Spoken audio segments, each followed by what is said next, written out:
নিচে থেকেও কুটকুট শব্দ, যার ফলে বাবা বিছানা থেকে নেমে বিছানার নিচে কি আছে সেটা দেখার জন্য ঠিক করলেন। তিনি বিছানার নিচে উঁকি দিয়ে দেখতে পেলেন একটা মেয়ে বসে আছে, বাবার দিকে তাকিয়ে আছে এবং হাতে একটি সাপ রয়েছে।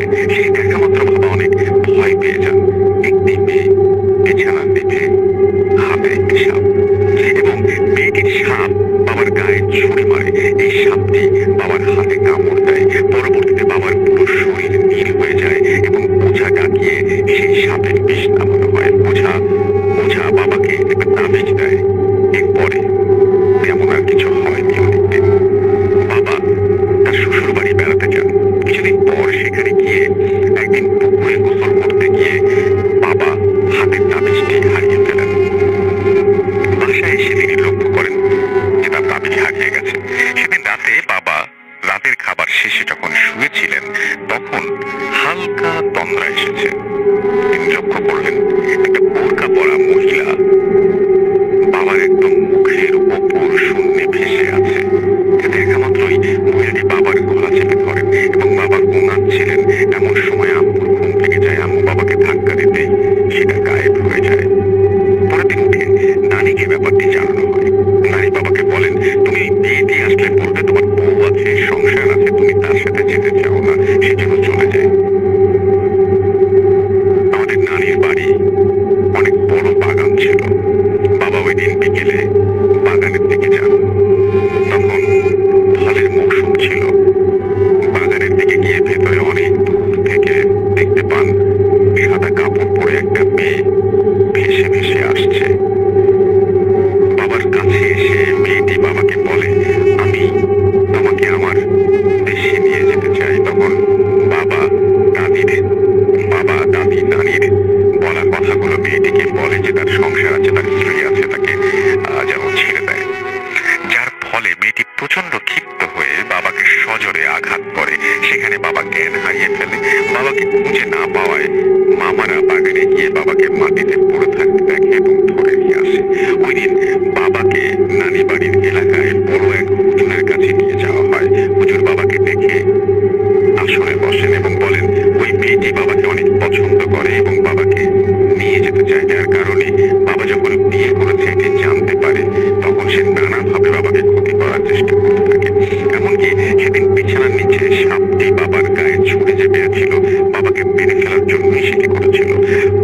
হুজুর বলল একটি তাবিজ এবং গোসল দিলে এটি থেকে রেহাই পাওয়া যাবে। এই জন্য 7 ঘাটের পানি, গোলাপ জল, হুজুরের পানি পড়ে সবকিছু ঠিক করা হলো এবং প্রাণীর চামড়া দিয়ে তাবিজটি লিখে সেই তাবিজ ব্যবহার করতে দিলে পরবর্তীতে বাবা সেই জিনিসগুলো ব্যবহার করে এবং আস্তে আস্তে ঠিক হয়ে যায়। এরপরে একদিন বাবাকে স্বপ্নে দেখানো হয় সেই ব্যাগটি ভাঙার জন্য।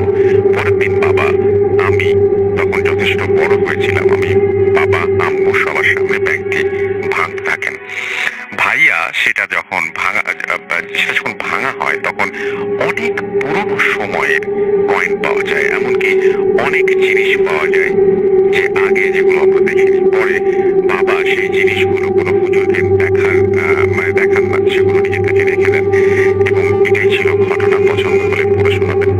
তো আমি ঘটনাটা লিখেছি হচ্ছে মুনতাসির ফুয়াদ রোহান এবং খুলনা থেকে ঘটনাটি পাঠিয়েছেন। আমি এটাই বলতে চাচ্ছিলাম যে আমরা বিভিন্ন ধরনের ভয়ের ঘটনা বিভিন্ন জায়গায় শুনি, বিভিন্ন জায়গায় বিভিন্ন বই পড়ে জানি, কত বড় বড় লেখক লিখছেন এবং সেগুলো পড়ে আমরা আনন্দিত হচ্ছি, ভয় পাচ্ছি। আমাদের হলে যে সমস্ত হরর ফিল্ম তৈরি হচ্ছে, আমরা বিভিন্ন জায়গায় যে সমস্ত ওয়েব সিরিজ দেখছি, সেগুলো দেখে আমরা ভয় পাচ্ছি এবং কত মেধা সম্পন্ন মানুষ তার পেছনে আছে একটা ফিল্ম বানাতে। আর আমাদের এইখানে আমাদের বাংলা ভাষায়, আমাদের বাংলা সাহিত্যে ভয়ের গল্পের তো কোনো অভাব নেই, ভয়ের ঘটনারও কোনো অভাব নেই। এবং আমাদের বাঙালি একজন যে কোনো একটা জায়গায়, যে কোনো জায়গা থেকে, এটা তো খুলনা, রাজশাহী, ঢাকা, চট্টগ্রাম, রংপুর, বরিশাল বা সিলেট নয়, যে কোনো প্রত্যন্ত অঞ্চলেও একজন মানুষ তার ঘটনা লিখে পাঠিয়ে, খুব স্বাভাবিকভাবে লিখে পাঠিয়ে ভয় ধরে দিচ্ছেন। গত 9 বছর ধরে, 9 বছরের বেশি সময় ধরে আমরা এই ব্যাপারটা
সেটাও আমরা জানি না।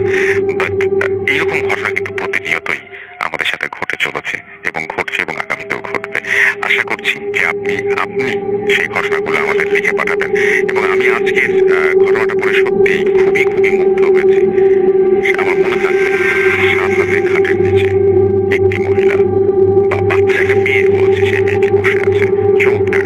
তো চলুন আমরা পরবর্তী ঘটনায় যাবো। তবে তার আগে আমি দেখবো যে আমাদের ফেসবুকে যারা লিখছেন তারা কি লিখছেন, এবং আমি একটু সেটা দেখি। আমাদের যে ফুটাসময় যে পেজটা রয়েছে সেই পেজে অনেকেই অনেক কিছু আমাদেরকে লিখছেন, এবং আমাদের এই পেজের অ্যাড্রেস হচ্ছে www.facebook.com/radio.futajam.ras, এবং আমাদের যে পেজটা, এই পেজটাতে আমাদের আজকের যে পোস্টটা, সেই পোস্টটা আমি কেন যেন এখন দেখতে পাচ্ছি না, কিন্তু এটা পোস্ট করা হয়েছিল। আচ্ছা, আমি না হলে আরো একবার করে দিব। আমাদের যে রেডিও ফুটে যে পেজটা, সেখান থেকে বলবো আমি কিছু মেসেজ আপনাদের পড়ি। আমি আজকে এখানে পোস্ট করেছিলাম, আমি আরেকবার একটু চেক করে দেখে নেবো যে কেন পোস্টটা হলো না, এবং কিছুক্ষণের মধ্যে আমি সেটা ঠিক করে দিচ্ছি। তো আমাদের এইখানে আজকের যে পোস্ট, সেইখানে আমি দেখতে পাচ্ছি যে অনেকেই লিখছেন যে আজকে ঘূর্ণিঝড়ের জন্য খুব টেনশন হচ্ছে, কেননা আমার বাড়ি বরগুনা জেলায়, এবং তার অনেক কথা মনে পড়ে যাচ্ছে। আমার মনে হয় যে আমরা সবাই আপনাদের জন্য দোয়া করছি, এবং আশা করছি যে খারাপ কিছু ইনশাআল্লাহ হবে না। তবে সবাই সতর্ক থাকবেন। 5 জন কক্সবাজার সবার, এবং সবাই শুনছেন, আমাদের সঙ্গে আছেন দেখতে পাচ্ছি।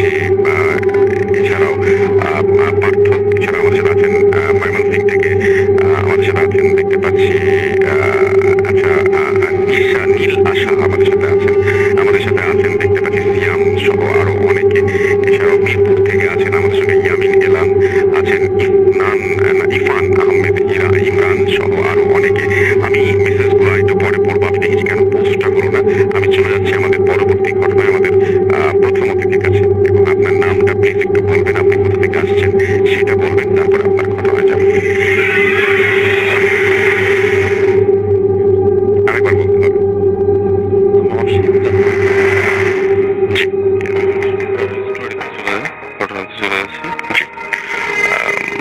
চাকরির সুবাদে আমি ঢাকা থেকে চিটাগাং যাওয়ার একটা ছিল। তো আমি ঢাকা থেকে চিটাগাং যাওয়ার উদ্দেশ্যে আপনার মতিঝিল আরামবাগে বাস কাউন্টারে এখানে দাঁড়িয়েছিলাম। তো আমি আসলে একটা ফার্মাসিউটিক্যাল কোম্পানিতে আছি। তো আমার পরিচিত কিছু আপনার অ্যাম্বুলেন্সের ড্রাইভার ছিল। তো ওইখান থেকে ওই আরামবাগের স্টেশন থেকে আমার একটা পরিচিত অ্যাম্বুলেন্সের ড্রাইভার বললো যে ভাই কোথায় যাবেন? আমি বললাম যে আমি চিটাগাং যাবো। তো বললো যে আমি তো ওইখানে যাচ্ছি, ঢাকা থেকে শুধু একজন লোক দিব, তারপর আপনার সাথে একসাথে চলে যাই। তো বললাম আপনার ঠিক আছে, ওকে একজন কোম্পানিতে সাথে অ্যাম্বুলেন্সে চলে গেলে তাড়াতাড়ি চলে যেতে পারবো। আমি ওর সাথে গাড়িতে উঠে অ্যাম্বুলেন্সে উঠে ঢাকা মেডিকেলে যাওয়ার পর ওইখানে প্রায় একটু চারটা করি। এর মধ্যে দেখি যে একটা কফিন অ্যাম্বুলেন্সের কাছে নিয়ে আসা হচ্ছে। আমি জানতাম না যে আসলে অ্যাম্বুলেন্সে কি যাবে। আমি ভাবছিলাম হয়তো রোগী বা কোনো অন্য কিছু যাচ্ছে। কফিন বা লাশ যদি জানা হতো তাহলে আমি অবশ্যই যেতাম না। কারণ এগুলোতে একটু ভয় থাকি। তো আপনার যখন কফিনটা দেখি, তখন দেখি যে আপনার কফিনটা সম্পূর্ণ মানে ইনটেক করা। কফিনটা ভিতরে ঢোকানোর পরে টাকা আমি ড্রাইভারকে বললাম যে তুমি যে কি উঠাইলে? বাবাই কফিন। বললাম যে লোকজন কি সাথে হবে না, আসলে ডেডবডি তো মারা গেছে, সরি আপনার আত্মহত্যার ইসে। তো আপনার এটা নিয়ে যেতে হবে। তো ওটা তো যথারীতি গাড়িতে উঠানোর পর গাড়ি স্টার্ট করলো। গাড়ি স্টার্ট করার পর আমরা কুমিল্লা না সরি চট্টগ্রাম পর্যন্ত নর্মালি যাই। চট্টগ্রামে যাওয়ার পর আমরা খাওয়া দাওয়ার জন্য রাস্তা ব্রেক নেওয়ার পর আপনার রাস্তার পাশে, হাইওয়ের পাশে একটা রেস্টুরেন্টে খাওয়া দাওয়া করে ওইখান থেকে গাড়িতে উঠি। গাড়িতে ওঠার পর ওইখান থেকে ওইখানে যারা আছে তারা জানে যে ওই রাস্তাগুলো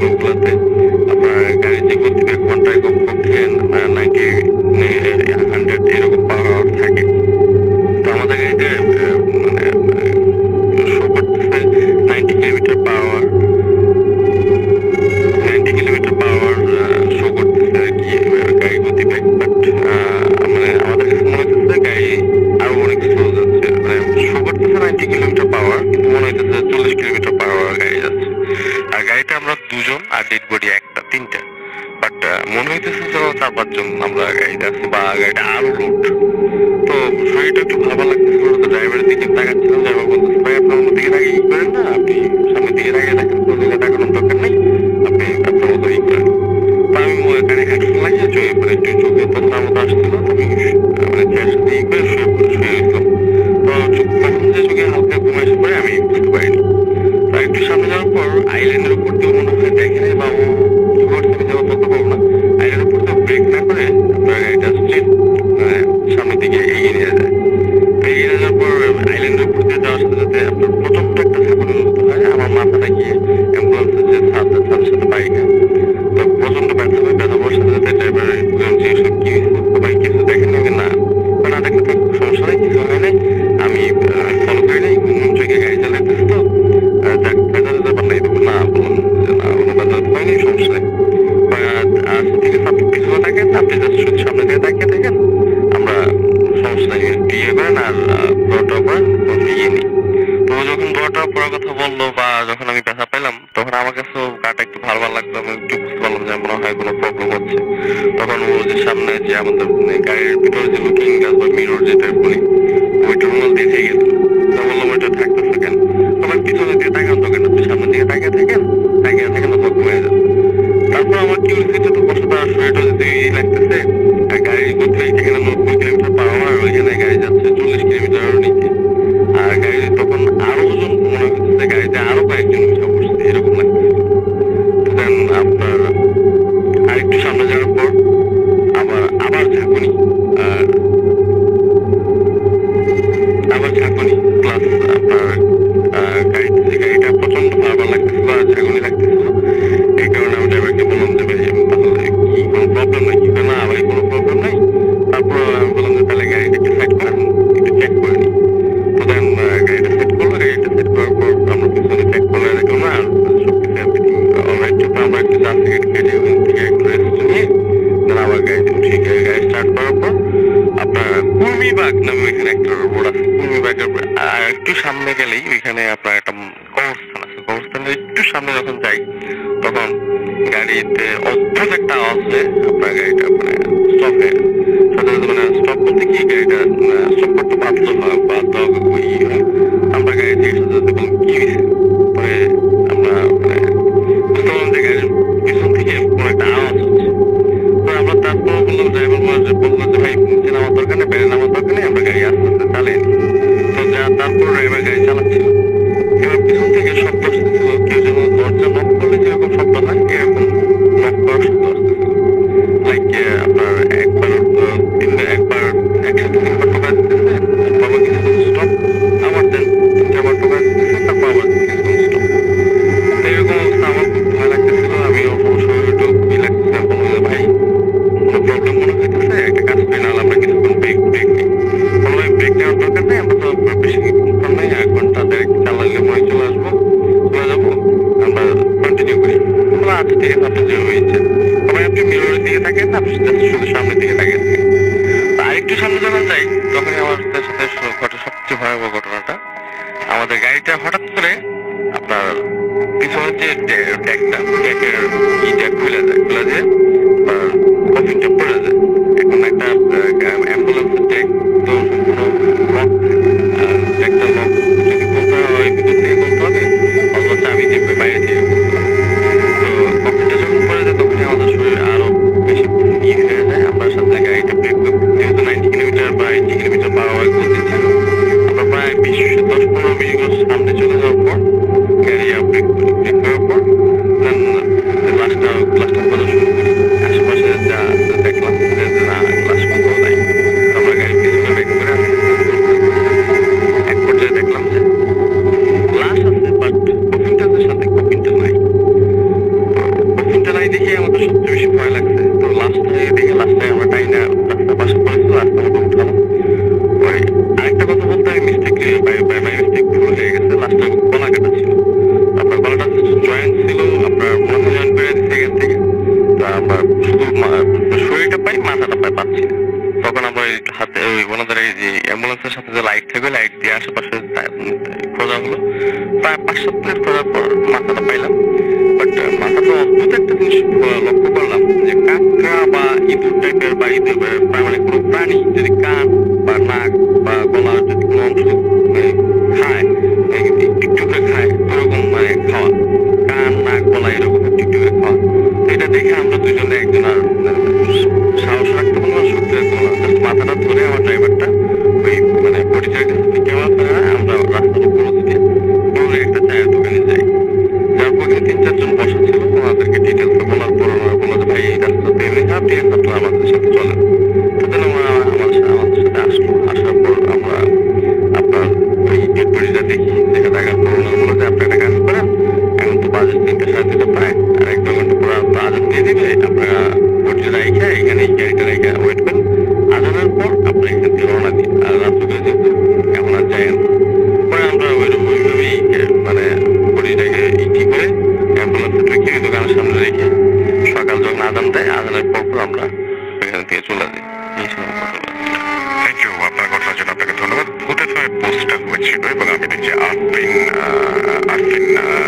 শহীদ আমাদের সাথে আছেন এবং লিখেছেন আই লাভ ফুটেজ, প্লাবন হায়দার আমাদের সাথে আছেন, রাজশাহী মেডিকেলে বসে তিনি শুনছেন, রাকিবুল হাসান লিমো আমাদের সাথে আছেন, আমাদের সাথে আছেন সাবিনা শেখ, এছাড়াও আছেন মোহাম্মদ হাবিব পাটোয়ারি, আমাদের সাথে আছেন রহিমা খাতুন, আমাদের সাথে আছেন দেখতে পাচ্ছি বিমন খান, এছাড়াও শিফাত মোল্লা আমাদের সাথে আছেন, আমাদের সাথে আছেন আসিমা নাহিয়াত নেহা, আমাদের সাথে আছেন RJD ইউসুফ, ইস্তিয়াক দ্বীপ আমাদের সাথে আছেন, SM শামী আমাদের সাথে আছেন, তামান্না আতিফা আমাদের সাথে আছেন, আমাদের সাথে আছেন পূর্ণিমা সাহা আছেন, আমাদের সাথে ফিরোজ হুসাইন, সুফল রাজ আমাদের সাথে আছেন, সাইম আহমেদ আমাদের সাথে আছেন, সাইমুল ইসলাম শাকিল আমাদের সাথে আছেন, প্রথম ইমেলটা খুব ভালো লেগেছিল তাই লিখেছেন, রাকিব রাজরুদ্র আছেন শুনছি তাই লিখেছেন, মিজানুর রহমান টার্কি ইস্তাম্বুল থেকে আমাদের অ্যাপ দিয়ে শুনছেন, যদি কোনো ঘটনা থাকে বা জেনে থাকেন তাহলে অবশ্যই আমাদের পাঠাবেন।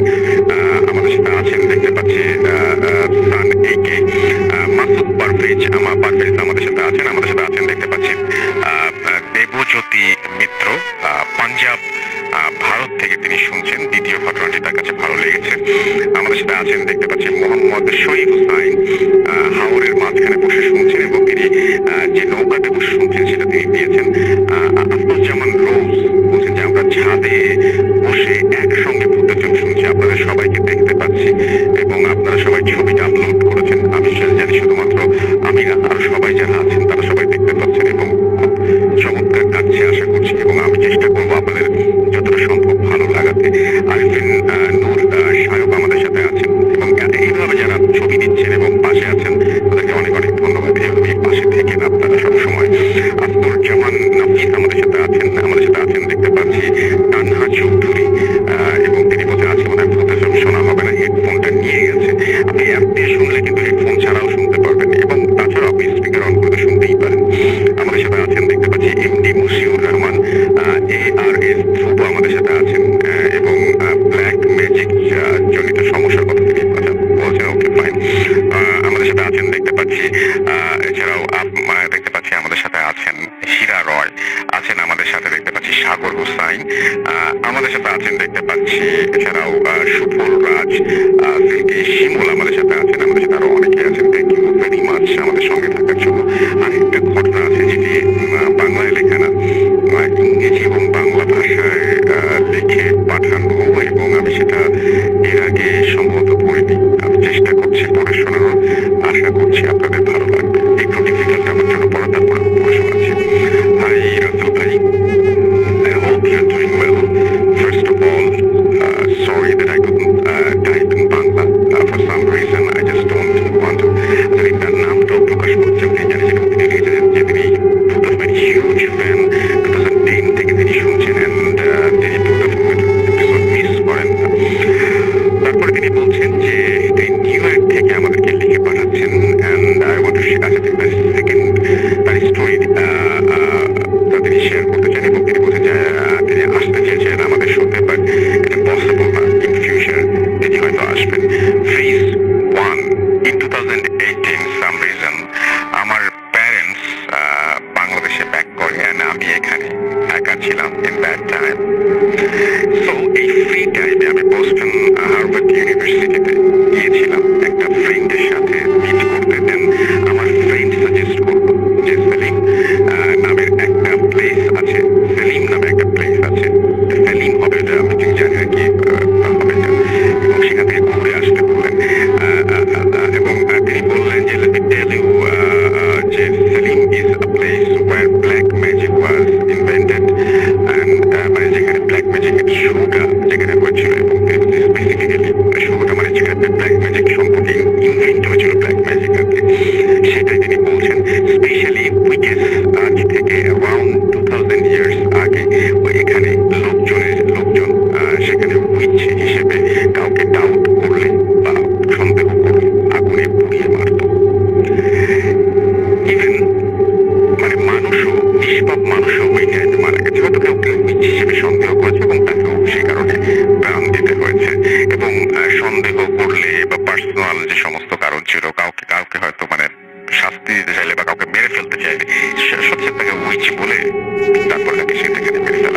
যদি একসঙ্গে থাকে, তাহলে যে অনেক লোক যে গাড়িতে উঠে যে ডিফারেন্সটা যিনি ড্রাইভ করেন তিনি বুঝতে পারেন। আমি নিজে অজান্তে মিররে আমি ব্যাক সিটের দিকে তাকাই এবং দেখি উইন্ডোর সাইডে একটা মেয়ে, যার অনেক বড় বড় চুল, বাতাসে উঠছে, অ্যান্ড সে একটা ব্ল্যাক টাইপের ড্রেস পরে আছে। এবং it all happen in a blink of eyes, যে একদম চোখের পলকে সবকিছু ঘটে গেল। এবং আমি অনেক কষ্ট করে নিজেকে সেন্সটা ধরে রাখলাম। আমি জ্ঞান হারালাম না, কিন্তু আমার গাড়ির স্পিড ছিল প্রায় 130 কিলোমিটারের ওপরে। দেন রাত 3টায় আমি যখন নিউ ইয়র্কে ঢুকলাম, ম্যানহাটনে ঢুকে আমি হার্ট ব্রেক করতে বাধ্য হলাম, কারণ আমার গাড়ির ঠিক সামনে একটা মেয়ে মেইন রোডের মাঝখানে দাঁড়িয়েছিল। অ্যাকচুয়ালি দাঁড়িয়ে ছিল না, মানুষ নামাজের সময় রুকুতে গেলে হাঁটু ধরে যেভাবে রুকুতে যায় সেই রকম পজিশনে সে দাঁড়িয়েছিল। এবং তার মাথাটা রোডে টাচ করা ছিল।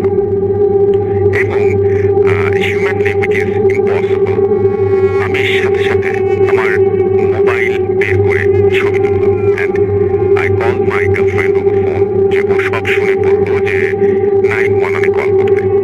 আর বাইপাসে ওই লেডি, ওই যে মেয়েটা দাঁড়িয়েছিল, তাকে আস্তে করে পাস করে কোনোভাবে চলে আসতে। 911 রাতে পুলিশের জন্য ওয়েট করার চেয়ে আমি টায়ার্ড ছিলাম এবং আমি সেই মেয়েটাকে আস্তে করে ওনার পাশ কাটিয়ে কোনোভাবে আমি চলে আসলাম। দেন বাসায় এসে ঘুমানোর টাইমে আমি ভাবতে লাগলাম যে এগুলো কি কাহিনীগুলো আছে, এইগুলো আমি ঠিক বিলিভ করি না। তাই I was trying to find যে কোনো একটা লজিক্যাল কোনো অ্যান্সার পাওয়া যায় কিনা, বা এটা কেন হলো। আমি একটা জায়গায় উনি যেগুলো দেখলেন আর কি, গাড়ির ব্যাক সিটের একটা মেয়েকে দেখেছেন, তারপরে তিনি আবার রাস্তার মাঝখানে ওরকম একটা মেয়েকে অদ্ভুত ভঙ্গিতে দাঁড়িয়ে থাকতে দেখেছেন, এবং সারা রাত তিনি জেগে থাকেন এবং তিনি সারা জেগে থাকে, টায়ার্ড হয়ে তিনি একটা সময় ঘুমিয়ে পড়েন। তারপর তিনি বলছেন যে দিন আমার বাসায় স্টার্ট হলো সব আজব টাইপের ঘটনা, উইয়ার্ড সব, যেগুলো এক্সপ্লেইন করার মতো না, এরকম সব সিচুয়েশন তৈরি হলো। এবং রাতের বেলায় আমি ফিল করতাম যে কিচেন থেকে কেউ বাথরুমের দিকে যাচ্ছে, এবং আমার যে বাবা মা তাদের রুমগুলো সব ফাঁকা ছিল, সেই বেডরুমগুলোতে কেউ হাঁটাহাঁটি করছে। এবং এটা খুব স্লোলি শুরু হতো। দেন আস্তে আস্তে শুরু হলো দরজা ধাক্কানোর শব্দ। তখন থেকে আমি বাসায় সারা রাত আমার ফ্রেন্ডদের ফোনে লাইনে রাখতাম। একদিন রাত অ্যারাউন্ড 2টায় আমি ফোনে কথা বলছিলাম। দেন হুট করে আমার উইন্ডোতে কেউ একজন নক করলো। আমি 8 তলায় থাকি, 8 তলার উপরে উইন্ডোতে গিয়ে নক করবে, নকের সাউন্ড পেলাম। আমি বললাম যে কেউ আমার উইন্ডোতে নক করছে, পরপর 2বার নক হলো। এবং একটু চিন্তা করে দেখেন যে ফ্ল্যাটে আপনি একা এবং কেউ আপনার জানালায় নক করছে। আমি অনেক ভয় পেয়ে পাশের সব লাইট অন করে আমি রাতটা কোনো মতে পার করে দিই। এবং নিউ ইয়র্কে আমার আমি ভূত তাড়াতে কম হুজুরের কাছে যাবো, এটা তো সম্ভব না। কি করবো সেটা ভেবে পাচ্ছিলাম না। দেন আমি আমাদের এলাকায় একটা মসজিদ আছে, সেখানে গেলাম। এবং সেখানে গিয়ে আমি ওখানে মানুষজনদের কাছে বলি, ওনারা কেউ কেউ বলে নামাজ পড়তে, দোয়া করে ঘুমাতে। একজন বেশ বয়স্ক টাইপের মানুষ ছিলেন, তিনি আমাকে বললেন যে তোমাকে কেউ ক্ষতি করছে না, তুমিও এটা নিয়ে এত বেশি চিন্তা করো না। বাসায় ঢুকলে শব্দ করে ঢুকবে, সালাম দিয়ে ঢুকবে, এবং তুমি নিরাপদে থাকবে। এর কয়েকদিন পরের কাহিনী। সেদিন ওয়েদারটা অনেক গরম ছিল, টেম্পারেচার অনেক বেশি ছিল। আমার রুমের জানালাগুলো সব অফ ছিল এবং গেটটাও লক ছিল, এসি অন করা। এবং হঠাৎ করেই আমি স্টাডি করছিলাম। হঠাৎ করে আমি বেডরুমের গেটে একটা নকের সাউন্ড পাই। এবং এই সময় আই ওয়াজ রেডি। আমি সাথে সাথে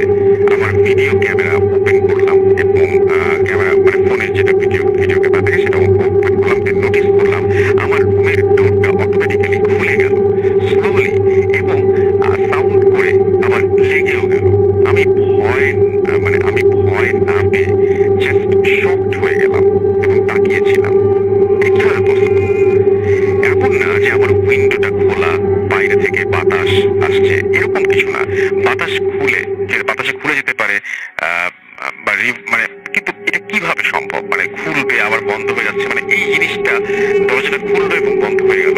এবং রাত 3:30 আমি সাউন্ড পেলাম যে কেউ হেঁটে আমার বাবা মার রুম থেকে, আমার প্যারেন্টস এর রুম থেকে কিচেনে গেল।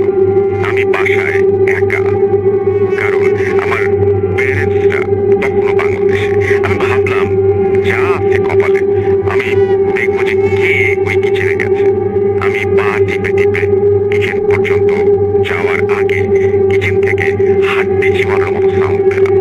সাথে সাথে আমি ভয়ে ওই জায়গাতে চলে গেলাম। আমি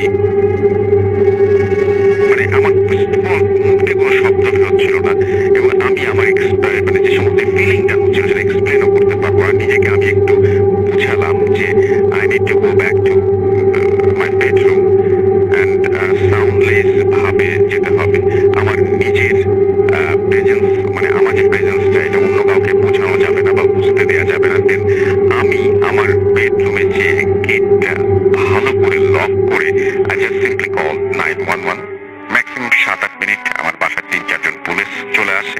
and I explained them that I was feeling that someone else কেউ আমার মানে in my apartment কেউ একজন আছে, এবং it could be thief, যে কেউ হতে পারে। So I was feeling unsafe, এবং আমি ওদেরকে জিন কিংবা সুপার ন্যাচারালের কোনো কথা বললাম না, তাদের they have no power to make me, মানে কোনো ধরনের কোনো কিছুই ছিল না। এবং তারা আমাকে হয়তো কোনো ডাক্তারের কাছে নিয়ে যাবে বা কোনো রিলেটিভের বাসায় চলে গেলাম, এরকম মানে কিছু একটা করবো এরকম সিদ্ধান্ত নিলাম। নেক্সট উইকে আমার প্যারেন্টসরা ব্যাক করলো, এবং আমি সেটাই করেছিলাম। নেক্সট উইকে আমার প্যারেন্টসরা ব্যাক করেছিল নিউইয়র্কে। দেন ব্যাক করলে তখন আমি বাসায় চলে আসবো। আমার প্যারেন্টসরা ব্যাক করার পরে আমি ব্যাক করি। আমার প্যারেন্টসরা ব্যাক করার পরে আমি কিছু ফিল করিনি, দেখিনি। বাট একদিন আমি কাজে ছিলাম, আমার আম্মু আমাকে বারবার কল দিচ্ছিল। আমি কল রিসিভ করে আম্মুকে জিজ্ঞেস করলাম যে কি হয়েছে, কোনো ইমার্জেন্সি কিছু। কারণ কাজে থাকলে জেনারেলি পার্সোনাল কোনো কল আমরা ধরি না। আম্মু জাস্ট আমাকে জিজ্ঞেস করলো যে বাসায় কখন আসবো। আব্বু নাই, তাই আম্মু একা একা ভয় পাচ্ছিল। বাট আম্মু আমাকে তখন ফোনে কিছু বলেনি। আমি বাসায় আসার পরে আম্মু বলল যে তিনি ওয়ার্কিং আওয়ার চেঞ্জ করতে চান, এত লেটে লেট নাইট না হয় আমার। আমি জিজ্ঞেস করলাম কেন, কি হয়েছে। আম্মু বললো যে আম্মু রাতে 11টার দিকে বাথরুমে গিয়েছিল। আম্মু একাই ছিল বাসায়, অ্যান্ড হঠাৎ করে বাথরুমের গেটে কে যেন খুব জোরে জোরে নক করছিল। মানে খুব অদ্ভুত ব্যাপার, কিন্তু যেই ঘটনাটা যিনি ঘটনা লিখে পাঠিয়েছেন তার সাথে ঘটছিল, এখন তার মার সাথে ঘটছে, এবং তিনি এখানে ঘটনাটা শেষ করেছেন। এবং যেটা আমার কথাটা যদি ভালো লাগে তবে শেয়ার করবেন নিউইয়র্কের মতো একটি জায়গায়, এবং সেই জায়গাটাতে ঘটনাটা ঘটছিল। এবং ঘটনাটা ঘটছিল কখন, যখন তিনি ওই ব্রিজের গ্রেভিয়ার্ড দেখতে গিয়েছিলেন, এবং সে অদ্ভুত একটা জায়গায় গিয়েছিলেন, সেলিম নাম মনে হয় জায়গাটা, সেই জায়গাটায় গিয়েছিলেন। এবং সেখানে যাওয়ার ফলে এই ঘটনাগুলো কিন্তু তার জীবনে ঘটেছিল, এবং বহুদিন পর্যন্ত সেই ঘটনাগুলো তার পিছু ছেড়েছিল না। এবং তার বাবা মা এরকম হতেই পারে যে তিনি ওই জায়গাটায় গিয়েছিলেন, কিন্তু তিনি বলছিলেন যে তিনি এগুলোকে অতটা বেশি পাত্তা দেন না। তো তার বাবা মা ছিল না বাসায়, তিনি একা ছিলেন, সে সমস্ত ঠিক আছে, তিনি একা। মানে আমি জানি না যে তিনি হয়তো মানে কিছু বলেন, তাহলে আমি বলবো যে অনেকে এইভাবেও বলতে পারেন যে বাবা মা ছিল না, একাকে সমস্ত জিনিস হয়তো হ্যালুসিনেট করেছেন, বা একটা মানে খারাপ জায়গায় গিয়েছিলেন, সেখান থেকে ফেরার সময় রাস্তায় এরকম ভয় তিনি পেতেই পারেন। এই সমস্ত মেনে নেওয়া যায়। কিন্তু যখন একই কথা তার মার সাথে ঘটে, সেটা মেনে নেওয়াটা একটু কষ্টকর। প্রশ্ন হচ্ছে আমার যে আপনি আপনার মার সাথে নিশ্চয়ই ঘটনা শেয়ার করেছিলেন, সেই ঘটনা শেয়ার করার পরিপ্রেক্ষিতে এটি ঘটেছিল কিনা আমি ঠিক জানি না। যদি ঘটে থাকে সেটাও হতে পারে একটা কারণ। যাই হোক, আমি দেখতে পাচ্ছি জ্যোতির্ময় আমাদের টুইটারে লিখেছেন যে লাভ FM SR রাজ লিখেছেন পুরোনো দিনের মতো FM অনেক মিস করছি। আমি টুইটার থেকে পড়ছি। সৈকত হাসান আমাদের সাথে আছেন, এবং আমাদের সাথে তিনি আমাদের প্রশংসা করেছেন, থ্যাংক ইউ সো মাচ। আমাদের সাথে আছেন মইনুল সাগর, এবং তিনি আছেন আমাদের সঙ্গে গোপালগঞ্জ থেকে। আমাদের সাথে আছেন দেখতে পাচ্ছি এছাড়াও সিফাত বিন কাদেরি, এছাড়া আমাদের সাথে আছেন শামিমুল ইসলাম আছেন আমাদের সঙ্গে দেখতে পাচ্ছি, SR রাজ আছেন আমাদের সঙ্গে, সোহেল খান, এবং আমাদের সঙ্গে আছেন টুকু শেখ, আমাদের সাথে আছেন দেখতে পাচ্ছি শৈবাউল হক, আমাদের সাথে আছেন শামীমুল ইসলাম শাকিল। এছাড়াও আমাদের সঙ্গে আছেন দেখতে পাচ্ছি আরো অনেকেই, তাদের মধ্যে শাহিন প্রতাপ আমাদের সঙ্গে আছেন, মোহাম্মদ আবির পাঠান আমাদের সঙ্গে আছেন, এমডি জুবাইর খান আমাদের সাথে আছেন, আহমেদ ফারাবি আমাদের সাথে আছেন, সাইফুল ইসলাম শৌখিন আছেন আমাদের সাথে, হাসিফ চৌধুরী, এছাড়াও আহনাফ তাহমিদ লতিফ আমাদের সাথে আছেন, ইসমাইল হোসেন তুষার আছেন আমাদের সঙ্গে, শাকিল আহমেদ আছেন আমাদের সঙ্গে আরো অনেকেই আছেন, রিফাত বাবা আমাদের সঙ্গে আছেন সৌমিক হাসান, এছাড়াও রাফিদুল ইসলাম আমাদের সঙ্গে আছেন দেখতে পাচ্ছেন, জুলকার নাইন শৌকি আজকের ঘটনাগুলো খুব ভালো কথা তিনি জানিয়েছেন, আমাদের সাথে আছেন দেখতে পাচ্ছি। এছাড়াও ইমেলটি ভালো হয়েছে, সাইফুল ইসলাম শৌখিন আমাদের জানিয়েছেন, এমডি হাসান খান বিশ্বনাথ সিলেট থেকে তিনি লিখছেন।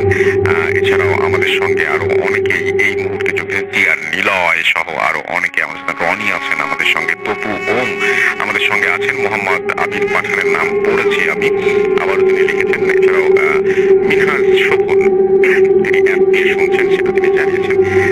আমাদের সাথে আছেন এসআর রাজ এবং তিনি বলছেন থমথমে পরিবেশ, চারিদিকে ঠান্ডার আমেজ, আকাশ মেঘলার সাথে ভালোই লাগছে এবং বৃষ্টি ভেজা রাতে অবশ্যই সবার খুব ভালো লাগে। মামুনুর রশিদ আমাদের সঙ্গে আছেন হাসিফ, এছাড়াও আছেন আমাদের সঙ্গে দেখতে পাচ্ছি আরো অনেকেই। আপনিও চলে আসতে পারেন এই পেজে, লিখতে পারেন আমাকে এবং খুঁজে পাওয়া খুব সহজ। আপনি টুইটারে যাবেন এবং আপনি টাইপ করবেন www.twitter.com/russell_RUSSESS_FM পেয়ে যাবেন। আর ফেসবুকে যদি আপনি আসতে চান, আমাদের ফেসবুকের দুটো পেজ, www.facebook.com/www.facebook.com/russell। এছাড়াও আমাদের আপনি ইমেল করে আমাদের ঘটনা শেয়ার করতে পারেন। আমাদের ইমেল অ্যাড্রেস হচ্ছে ছোট্ট অডিও ক্লিপ যাবো, সেই অডিও ক্লিপের পরে আবারও ফিরে আসবো আপনাদের কাছে। সেই পর্যন্ত আমাদের সঙ্গে থাকুন। Stay tuned for your Food FM and do Foodie. FM. The night comes alive. বিশ্বাস করা না করাটা আপনার ব্যাপার।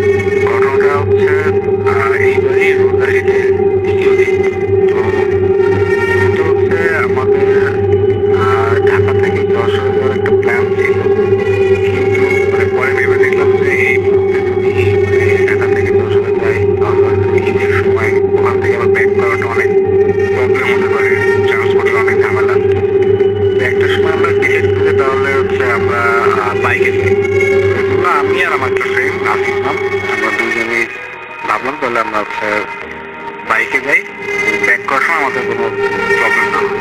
তো ঈদের দ্বিতীয় দিন আমরা রাত 11টার সময় এখান থেকে রওনা দিই ঢাকা থেকে।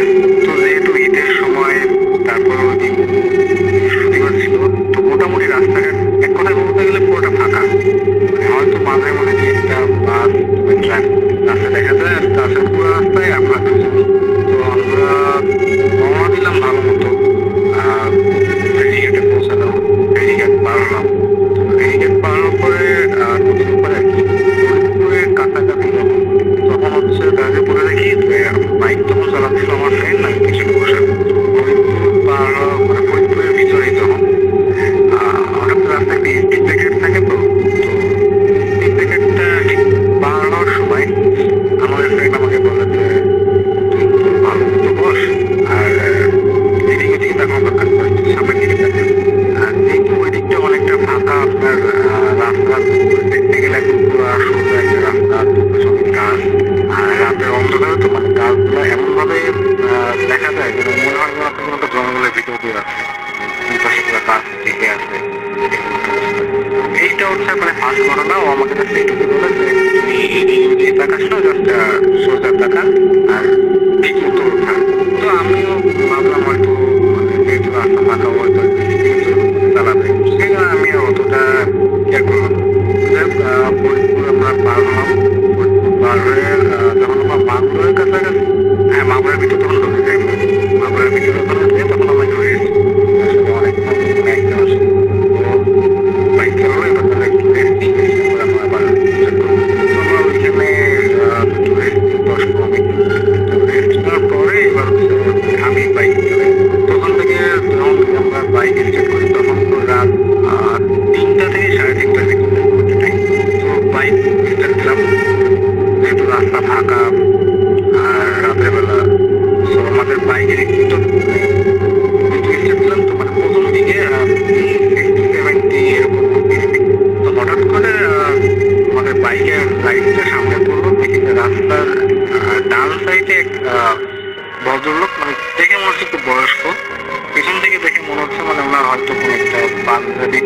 আমাদের থেকে ওনার ডিস্টেন্স প্রায় 50-60 হাত। তো যখন হচ্ছে আমরা বাইক নিয়ে যাচ্ছি, মানে ওনাকে যখন আমরা ক্রস করি, উনি তো রাস্তা ডান পাশে, আমাদের রাস্তা বাম সাইডে, যখন আমরা ক্রস করি তখন মানে আমি এবং আমার ফ্রেন্ড ওনার দিকে তাকাই। ওনার দিকে তাকানোর পরে যেটা দেখলাম, এইটা আসলে আমরা আগে কল্পনা করিনি। ওনার দিকে তাকানোর পর দেখলাম যে আসলে ওনার শুধুমাত্র একটা শেপ, ওনার মানে মাথা নেই, মাথা নাই। আর ওনার যে পাঞ্জাবিটা পরা, ওটা বর্তমানে একটা হ্যাঙ্গারে পাঞ্জাবি দেখায় তেমন ড্রেস এখানে। আর পার দিকে অবশ্য আমরা খেয়াল করি, বাট ওনার কোনো মাথা নাই। এইটা দেখে তো মানে কি বলবো কি করবো কোনো কিছুই কাজ করছে না।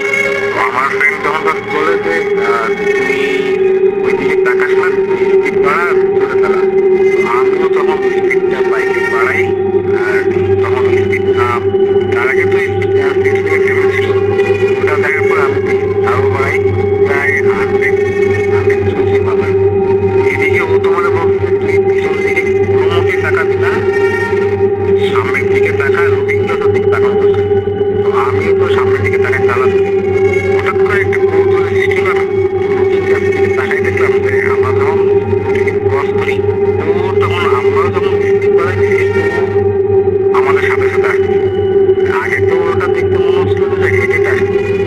যখন রবীন্দ্রনাথ দেখলাম তখন আসলে সুপারম্যান মুভিতে আমরা যেমন দেখি, মানে উড়ে যেমন আসে, ওরকম উড়ে আসে।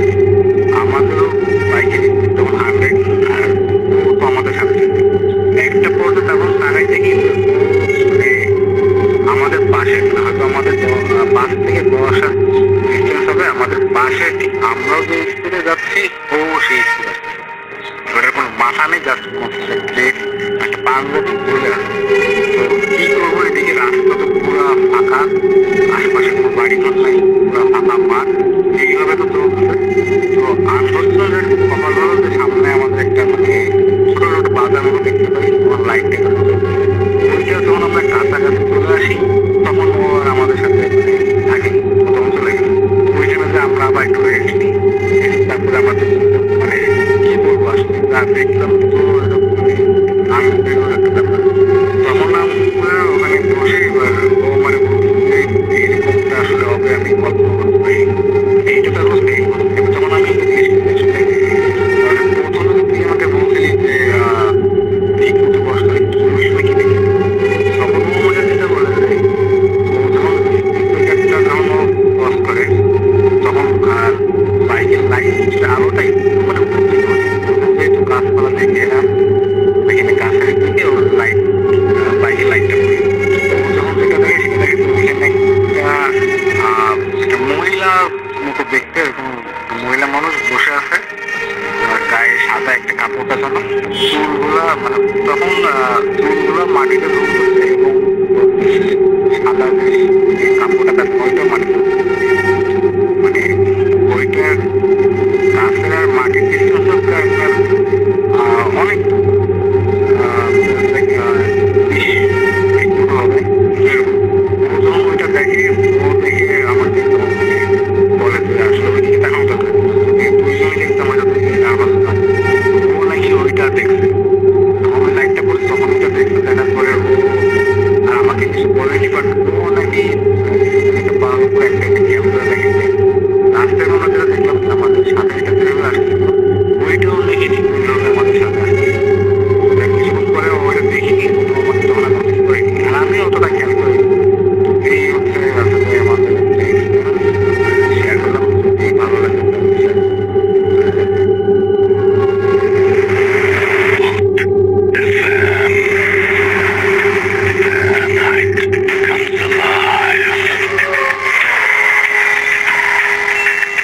বিশ্বাস করা না করাটা আপনার ব্যাপার।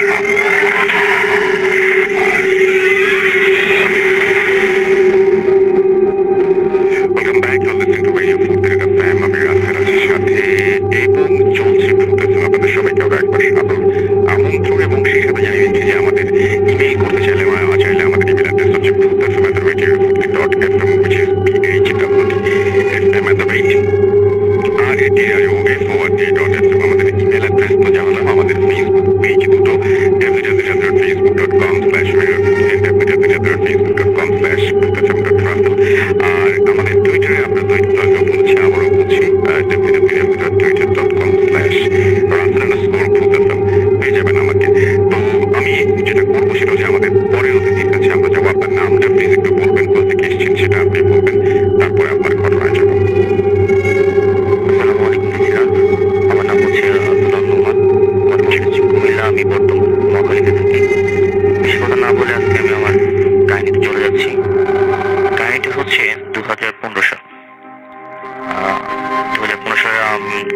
আমি এসএসসি ক্যাডেট ছিলাম, তো সেই সুবাদে 2015 সালে আমি হোস্টেলে উঠেছি রোজার পর, ঈদের পর।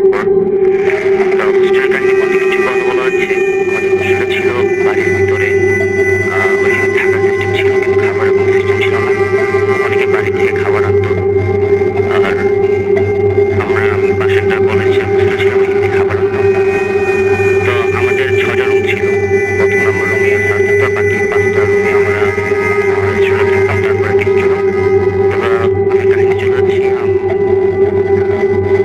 ঈদের পর স্যার তখন আমাদের যে গার্ড স্যার ছিল তখন তিনি আসেনি।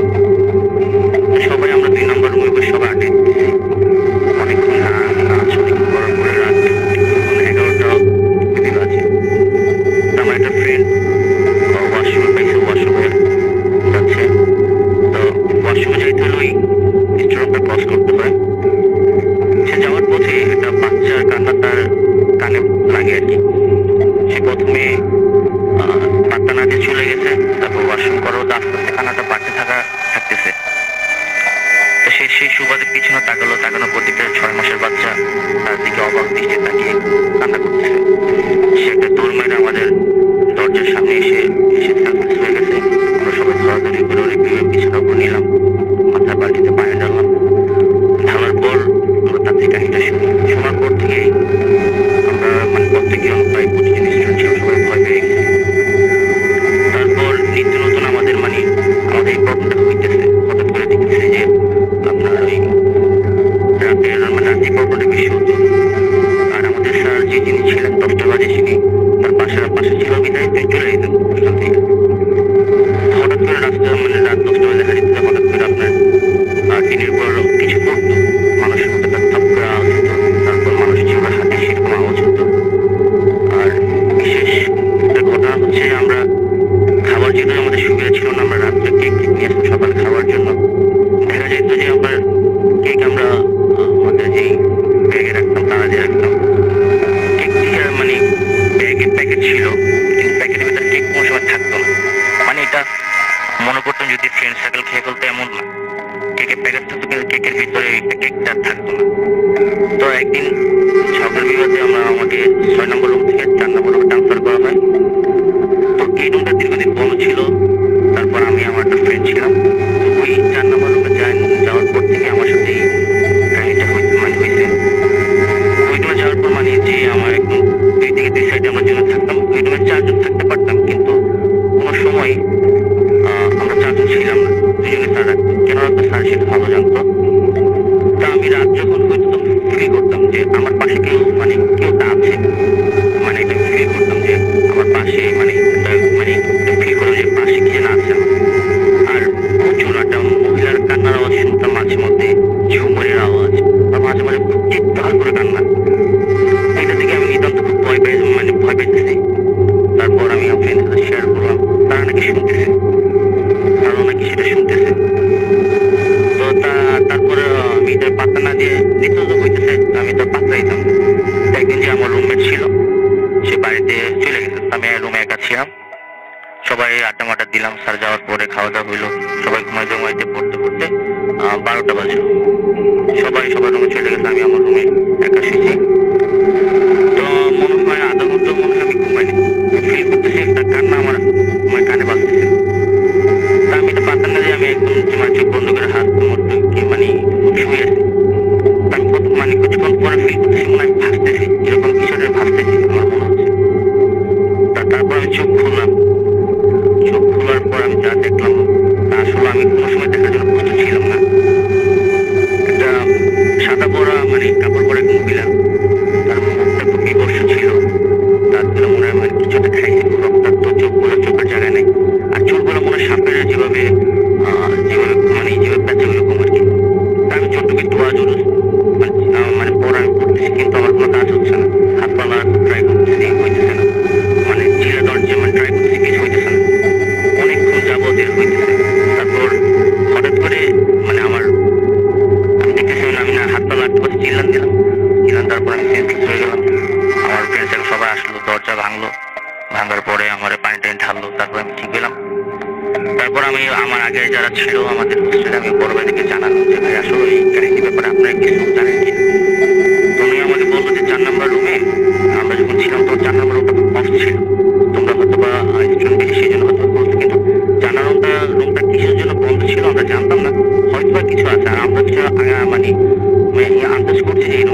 আছে, কিন্তু স্যার আমাদের কোনোদিন বলে নেই।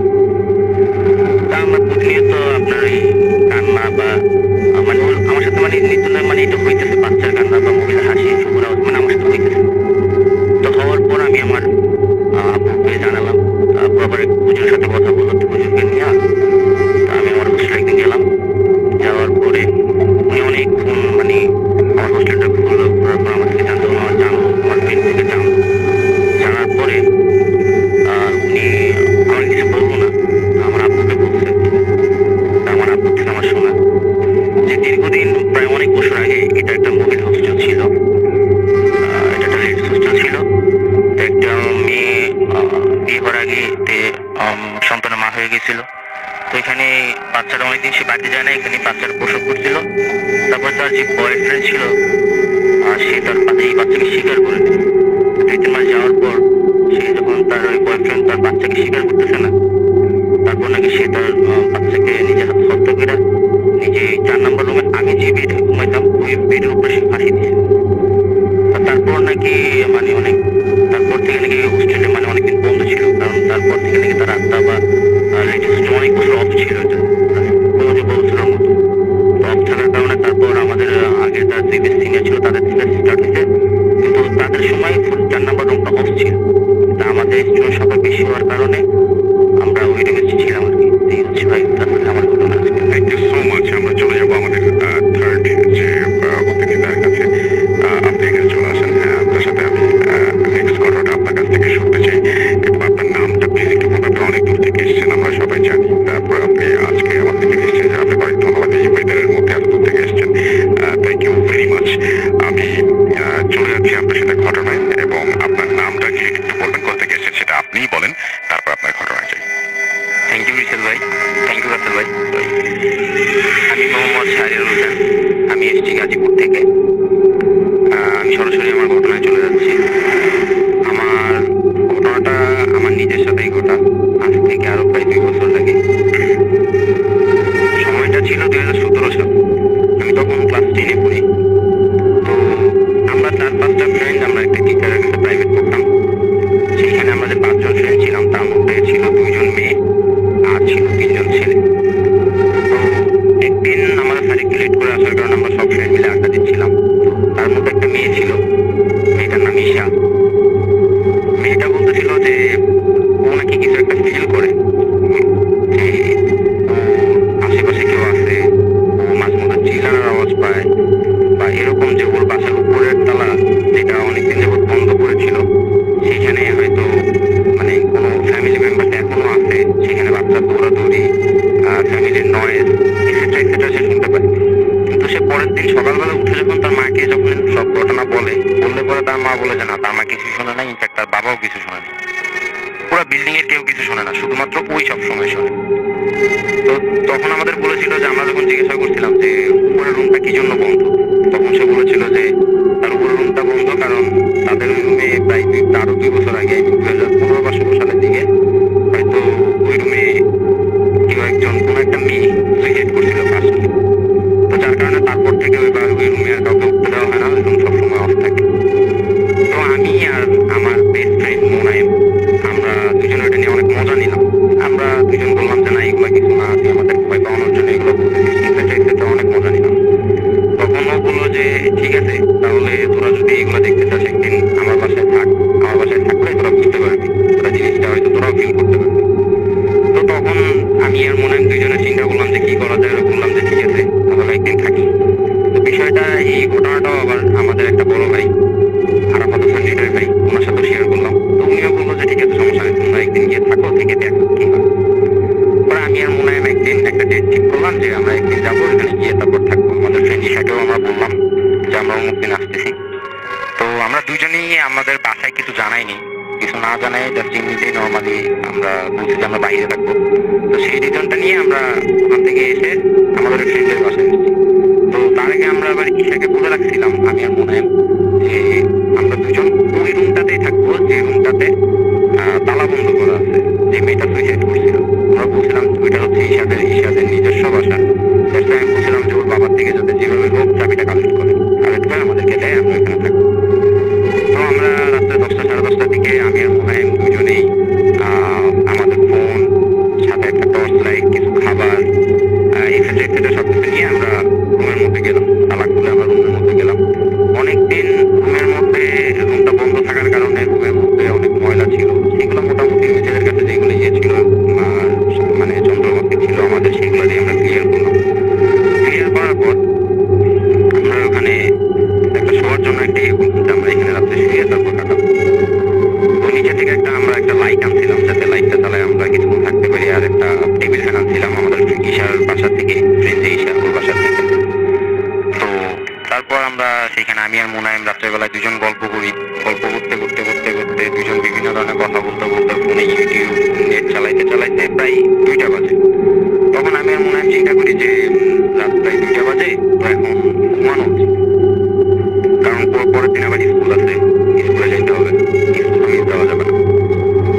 এটা হইতেই পারে, এটা ব্যাপার না।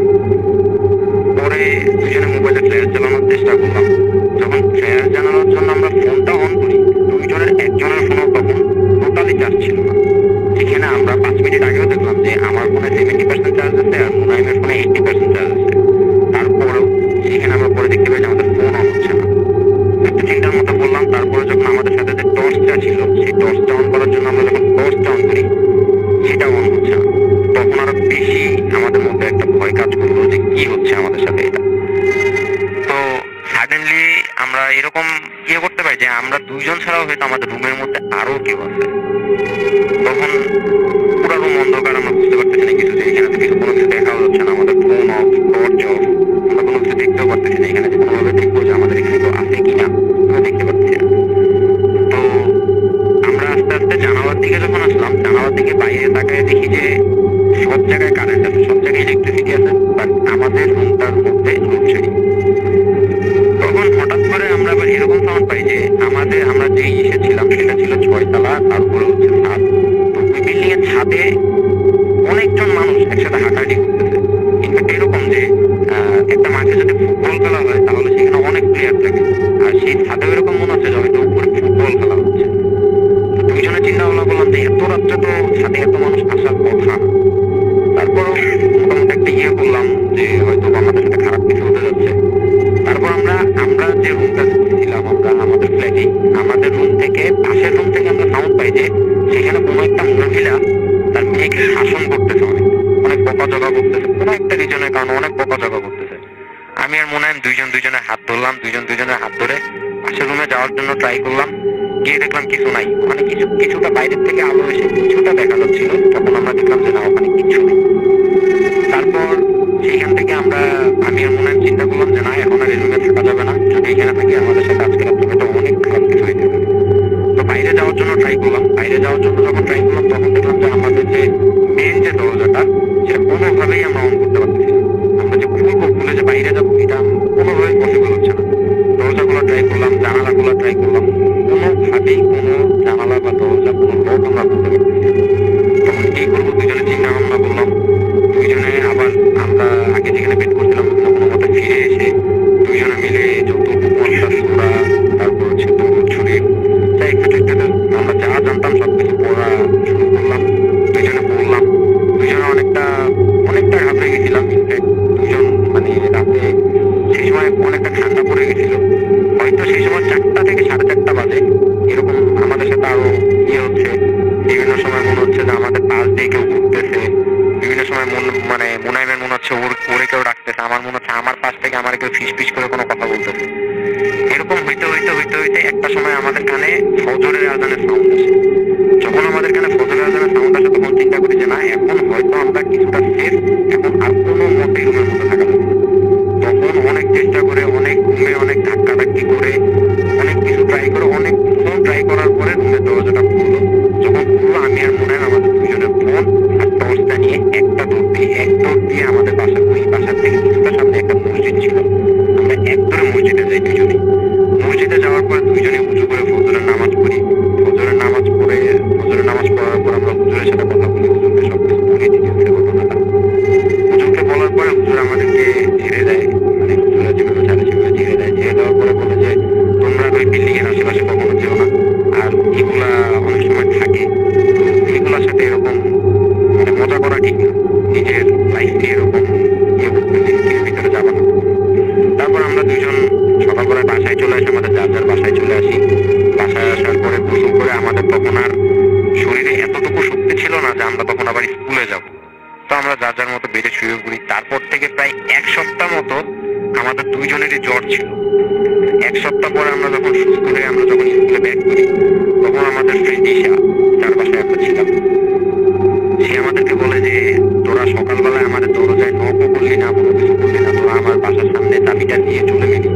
এটা তো ঠিক হলো না, আমার তো একবার ভুলে যাবে। আমি চিন্তা করতেছিলাম তোরা এই 7 দিন স্কুলে আসছি না, কিন্তু আমরা কিন্তু ভাইয়া ওই চাবিটা লকও করি নাই বা রুমটাও লক করি নাই, আমরা দরজা খুলে আমরা দৌড়ে চলে আসছিলাম।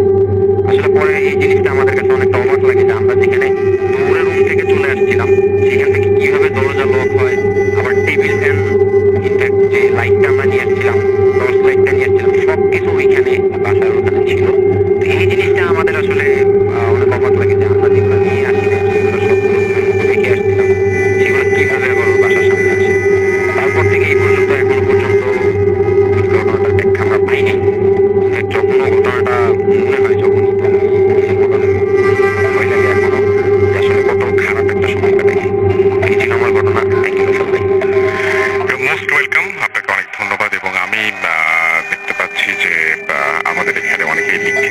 একটু পড়ি ভূতাশ্রমের যে পেজটা রয়েছে, আমাদের দুটো পেজেই কিন্তু আমাদের যে একটা ছোট্ট ভূতাশ্রমের যে শর্ট ফিল্ম সেটা আপলোড করা হয়েছে এবং আপনারা সবাই ওখানে সাড়াও দিয়েছেন। থ্যাংক ইউ ভেরি মাচ আপনাদের এই সাড়ার জন্য।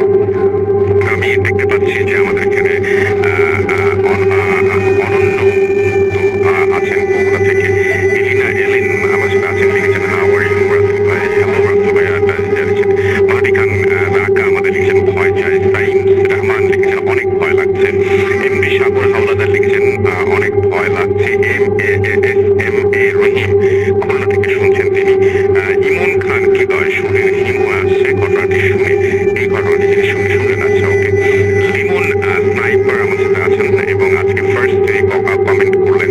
এমডি সেলফি কিং জয়, আচ্ছা সেলফি কিং জয় হবে এটা। আচ্ছা ওকে, তিনি আছেন আমাদের সাথে, আমাদের সঙ্গে আছেন দেখতে পাচ্ছি। সিল্কি শিমুল, মাহাদি খান রাকা আমাদের সাথে আছেন। কিউটি ক্যান্ডেলা আমাদের সাথে আছেন। সেলি শিমুল আমাদের সাথে আছেন। রাইসুল আহমেদ রায়ান আমাদের সাথে আছেন। এবং হালকা হালকা শীত, গুড়ি গুড়ি বৃষ্টি আর গভীর অন্ধকারে ভূতাশ্রমের মজা আরো শতগুণ বেড়ে গেল, সেটা তিনি জানিয়েছেন। সাইম রহমান আমাদের সাথে আছেন। বাদল হুসাইন আমাদের সাথে আছেন। ইমন খান হৃদয় আমাদের সাথে আছেন। আরাফাত নয়ন কুয়েত থেকে শুনছেন আমাদেরকে। আমাদের সাথে আছেন এমডি আজিকুর রহমান আতিক। এছাড়াও আমাদের সাথে আছেন দেখতে পাচ্ছি স্বপ্নের রাজ্যের রাজকুমার। ওকে, আমাদের সাথে আছেন মহিউল ইসলাম আছেন আমাদের সাথে।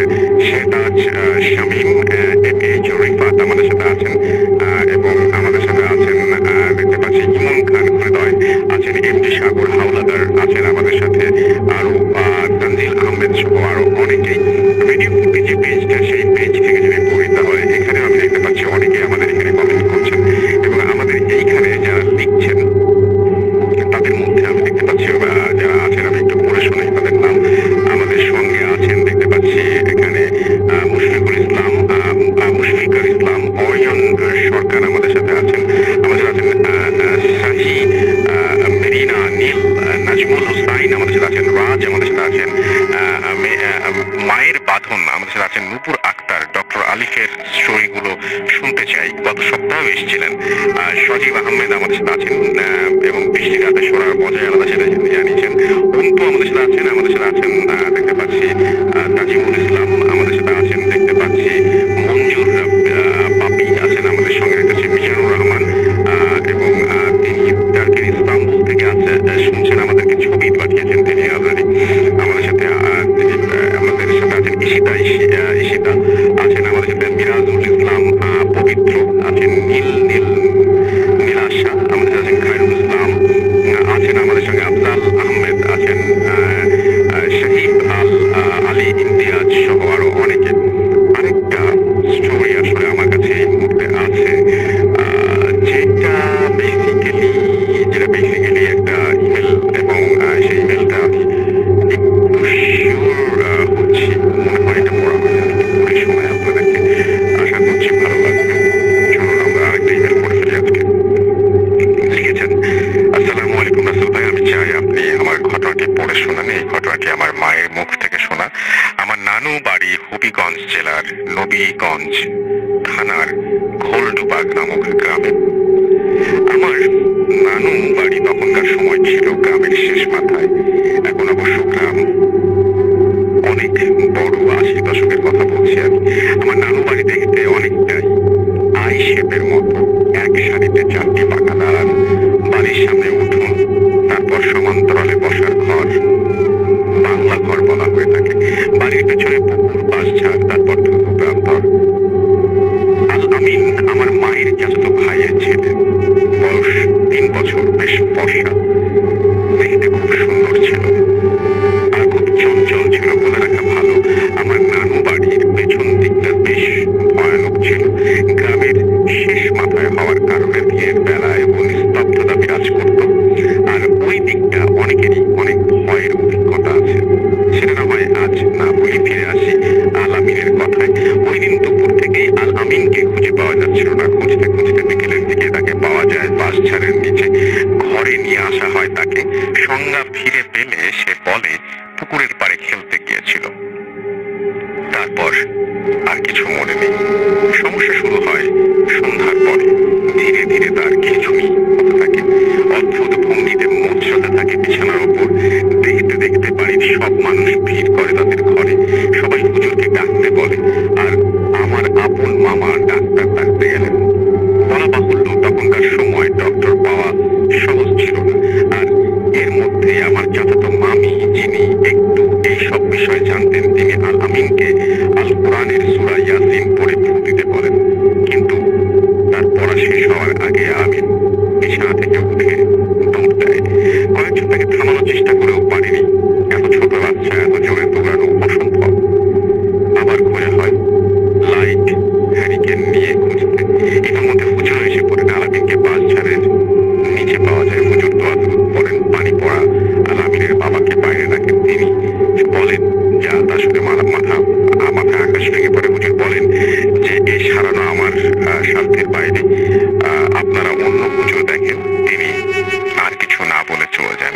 এর সাথে কোনো রোগের মিল নেই। ঘুমের ওষুধ দিয়ে ঘুম পাড়ানোর চেষ্টাও কাজে আসে না। এইভাবে 3 দিন চলার পর ডাক্তাররাই হাল ছেড়ে দিয়ে কোনো বড় হুজুরের কাছে নিয়ে যেতে বলতেন। বিশ্বাস করতে বাধ্য হলেন এমনও কিছু আছে এই প্রকৃতিতে। তারপর তাকে নিয়ে যাওয়া হয় সিলেটের তখনকার এক বড় পীর সাহেবের কাছে। তিনি রাতে জিন হাজির করতে পারেন এবং 7 জন জিন নজরে পড়েছে আলামিন, এবং এই 7 জিন একে অন্যের ভাই। 7 জিনই কোনো না কোনো ভাবে পঙ্গু, কারো হাত নেই, কারো পা নেই, কেউ অন্ধ তো কেউ বধির। তারা একসাথে থাকে এবং থাকে ওই পুকুরের পাশে বাস ছাড়ে। তাদের পিছু ছাড়ানো খুব কঠিন কাজ হবে, কারণ তারা পঙ্গু হওয়ায় খুব রাগী এবং কুমার টাইপের জিন ছিল। পীর সাহেব নিজেও অপারগতা প্রকাশ করেন আর বলেন এর সমাধান করতে হবে বাড়িতে। তিনি এক তান্ত্রিকের সন্ধান দেন। সেই তান্ত্রিক প্রথমে আসতে চায় না, পরে অনেক কাকুতি মিনতি করার পরে অনেক টাকার লোভ দেখিয়ে তাকে রাজি করানো হয়। তান্ত্রিক এসে উপস্থিত হয় বাড়িতে। তান্ত্রিক বাড়িতে এসে বলে 3 দিন ভর দুপুরে আলামিনকে ছাড়াতে হবে। যদি তা করা যায় তবে সে সুস্থ হবে, আর তা না করে সে নিজেও জানে না। তান্ত্রিক ছিল 3 জন। তান্ত্রিকের বউ আর তার কাছে এটা মনে পড়েছে, আমি এটা মনে হয় বাদ দেওয়াটাই ভালো, কারণ আমার কেন যেন মনে হচ্ছে এটা আমি পড়েছি। তো যাই হোক, আমার তার যেটা আমরা বরং একটা যেটা করতে পারি সেটা হচ্ছে আমাদের কাছে অডিও ক্লিপ আছে, সেই অডিও ক্লিপটা শুনে আসবো এবং তারপরে আমাদের উদ্ভিদের ঘটনা আমরা আবারও পড়ব। আশা করছি যে এই ঘটনাটা আপনাদের অনেক বেশি ভালো লাগবে। চলুন শুনে আসি ঘটনাটি।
আমরা 2 বোন আর আমার মামি থাকি। তো দরজা খুলছে আর বন্ধ করছে এরকম, আমি চিন্তা করলাম যে হয়তো আমি ভুল শুনছি।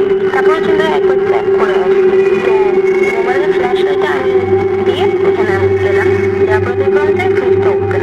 চিন্তা করলাম যে আমি কখন খুললাম বা কখন খোলা ছিল, খেয়াল করলাম না, আমি ওটা অফ করে দিলাম। আমি ওটা অফ করে রুমে, আমি ড্রয়িং রুমে ঘুমাই। ড্রয়িং রুমে ওখানে খাট আছে, এখানে ঘুমাই। তো ড্রয়িং রুমে এসে বসে শোবো, তখনই আমি খেয়াল করলাম যে আপন রুমে কেউ দরজাটা বন্ধ আর খুলছে, এরকম একটা অবস্থা। তখন আমি ভয় পাইনি, আমি কিচেন রুমে যাই। মোবাইলের ফ্ল্যাশ লাইটে আমি ফার্স্টে কিচেন রুমে যাই। কিচেন রুমে গিয়ে তাহলে ওই রুমে যাই, একটা বুদ্ধি হাতে নিয়ে ওই রুমে যাই। জানি না কখন কি হতে পারে। তো দেখলাম যে সবকিছু নর্মাল, দরজাটাও খোলা। তাহলে আবার জানালা চেক করলাম যে খোলা আছে কিনা, দেখলাম যে না, সবকিছু ঠিকঠাক আছে। আমি আবার শুতে চলে যাই। আবার সে একসাথে ফ্রিজ খোলার সাউন্ড হচ্ছে, দরজা তিনোটা বন্ধ আর খুলছে। কিচেন রুমটা আমি তখনই ভয় পাই। চিন্তা করলাম যে পাশেতেই আমার মামির আরেকটা মামি থাকে। চিন্তা করলাম যে তাদের কাছে যাই। তাদের আমি খেয়াল করলাম যে আমার পুরো পা অবশ হয়ে গেছে। দেন আমি বললাম যে রাত্রে খারাপ কিছু হচ্ছে, আমাকে দোয়া পড়তে হবে। তো আমি আইটেম কোর্সে পড়ার ট্রাই করে দেখলাম যে না, আইটেম কোর্সে আমি ভুল পড়ছি। তো চিন্তা করলাম যে নার্ভাস হয়ে গেছে, তাই এমনটা হচ্ছে। আমি অনেকেই কল দিলাম, রাতের প্রায় 2টো বাজে, কেউ অতটা খেয়াল করেনি সম্ভবত। তো আজকে ফেসবুকে ঢুকলাম। ফেসবুকে ঢুকে আমি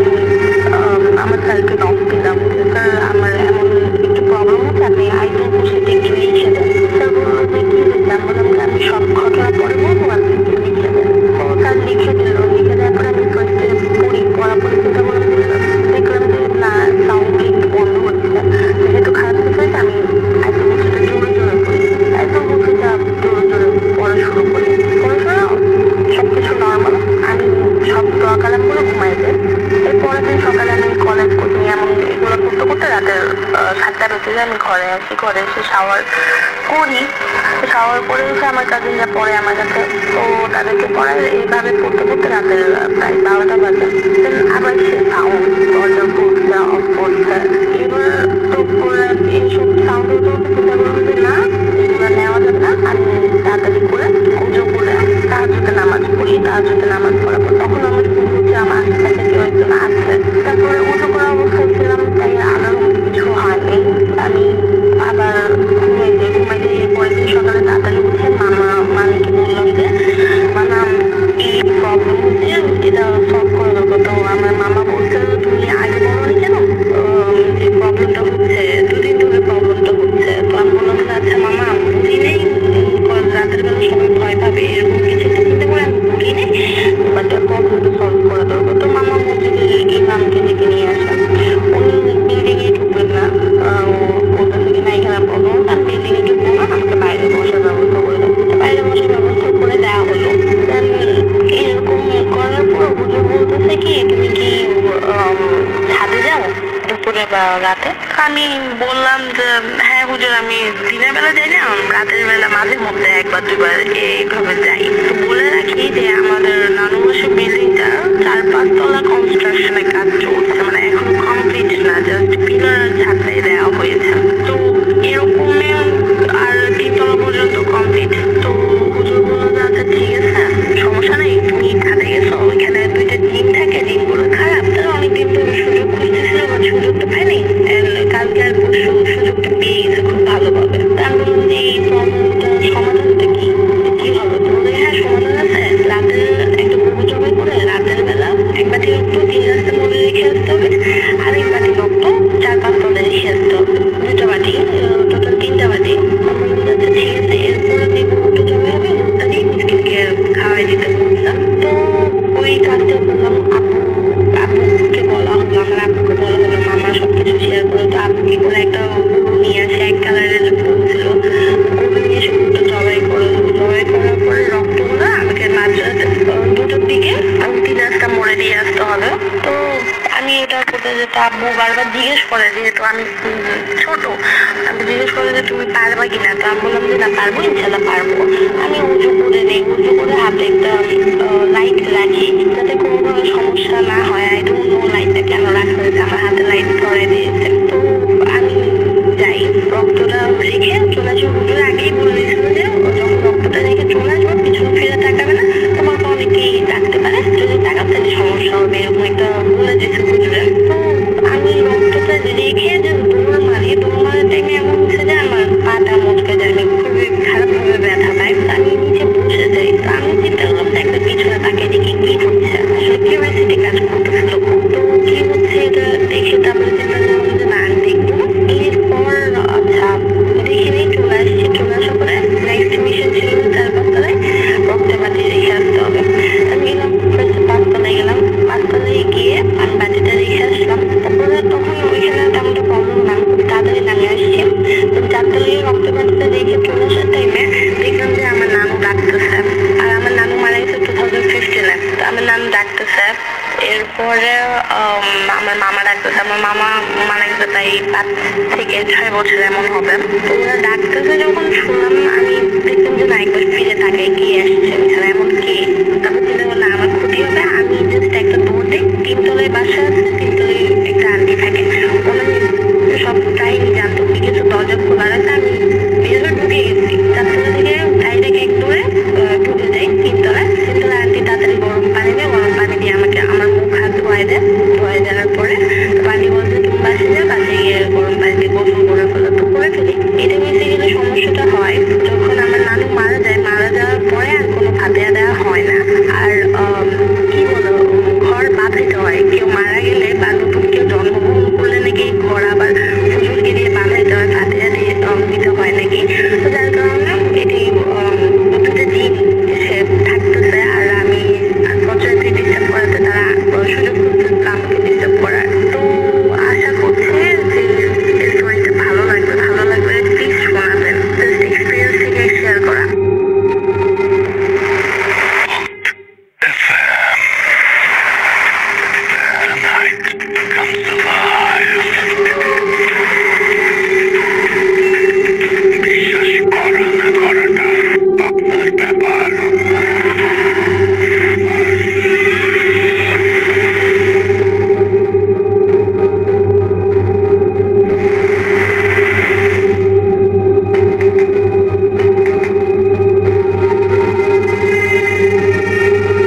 ঈদের পরপর আপু আমাদের ফ্যামিলি সবাইকে নিয়ে বাড়িতে আসছে। ঈদ 2 দিন করার পর আপু আমাদের সবাইকে নিয়ে নানুর বাড়িতে আমাদের রেখে আসছে।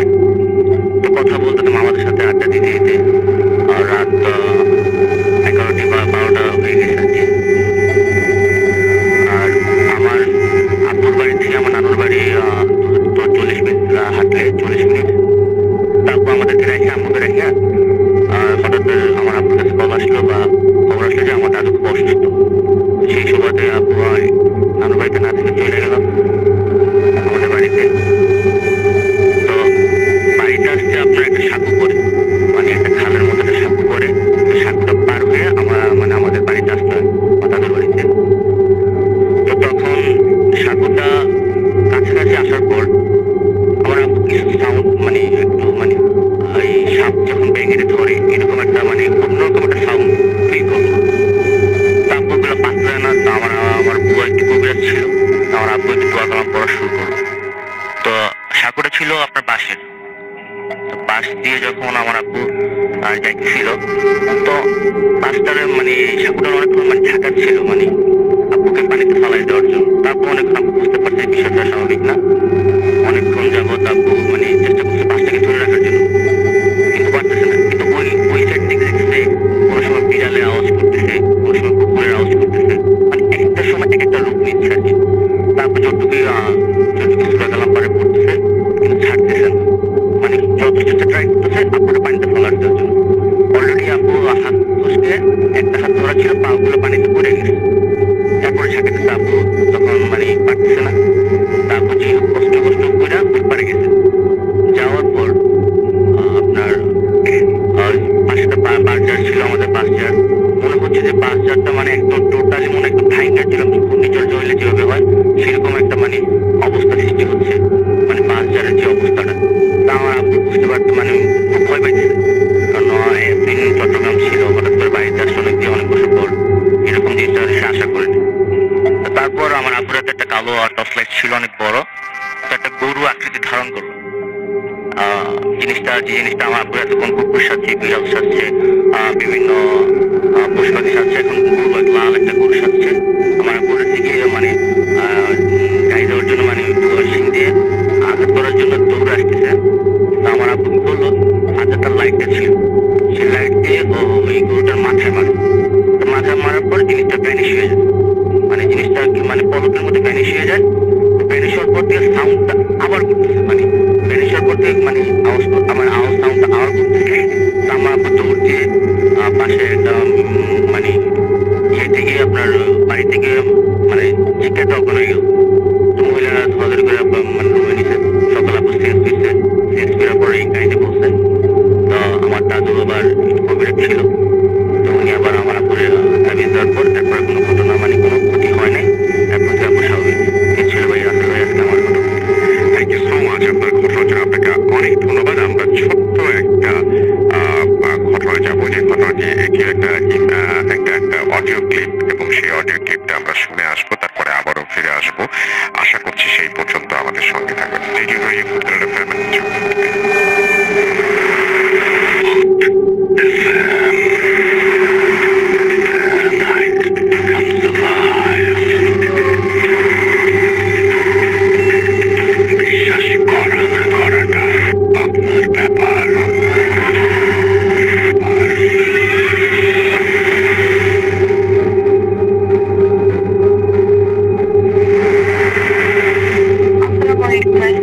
আমি ভূতের ফিল্মের অনেক আগের একজন ফ্যান। আমি 2010 থেকে ভূতের ফিল্ম শুনছি। আমি অনেক সময়ই চাই যে ঘটনা পাঠাই বিভিন্ন জায়গায়। আমি যখন যাই আমি ঘটনা শুনতে এবং কালেক্ট করতে অনেক পছন্দ করি। তো আজকে আমি যে ঘটনাটা শেয়ার করবো সেটা হচ্ছে যে আমার দাদুবাড়ির একটি ঘটনা। আমার দাদুবাড়ি উত্তরবঙ্গে, আমি ডিস্ট্রিক্টটা মেনশন করছি না।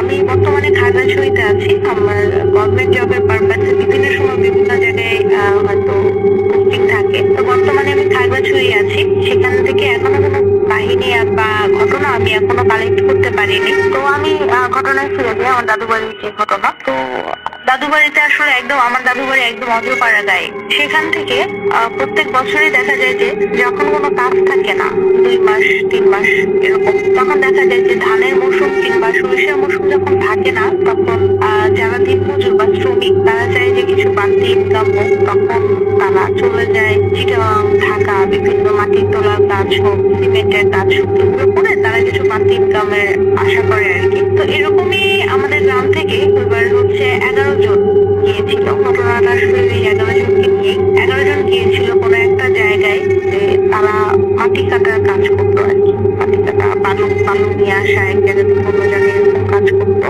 তো এরকম কাজ করতে করতে তাদের বেশ কিছুদিন হয়ে গেল, 1-2 মাস কেটে গেল। তো বেশ কিছু ইনকাম হয়েছে, তারা তখন বাড়ি ফিরতে যাচ্ছিল। তো দিনমজুর মানুষ, তারা ট্রাকে বাড়ি ফিরছিল, কিন্তু দুর্ঘটনা বশত আর কি ট্রাকটি একদম অ্যাক্সিডেন্ট করে আমাদের গ্রামের যে 11 জন ছিল, তারা ওই 11 জন সহ যারা যারা ছিল সবাই স্পটে মারা যায়। তো গ্রামে একটা শোকের ছায়া চলে আসলো যে একসাথে 11 জন মারা গেল একই গ্রামের। তো এরকম করতে করতে তাদের লাশ নিয়ে আসা হলো রাতে লাশ নিয়ে আসার পরে, তো রাতে জানাজা হলো না, সকালে নামাজে জানাজা হবে। নামাজে জানাজা যখন শুরু হলো তখন দেখা গেল 11টা লাইট। আমি বোঝাচ্ছি যে 11টা লাইট বলতে, আমি যদি অনেকগুলো বরফ একসাথে করি, বরফ একসাথে করলে যে চাকরির মতো হবে, সেটা যদি লাইটিং করে, তো এরকম লাইট যেটাই বলেন আপনি, সেরকম 11টা নূর সেই 11টা লাশের সামনে ছিল যতক্ষণ জানাজা হচ্ছিল, আমাদের জানাজা যতক্ষণ হচ্ছিল। সবাই দেখেছে, গ্রামের সবাই দেখেছে যারা জানাজায় উপস্থিত ছিল।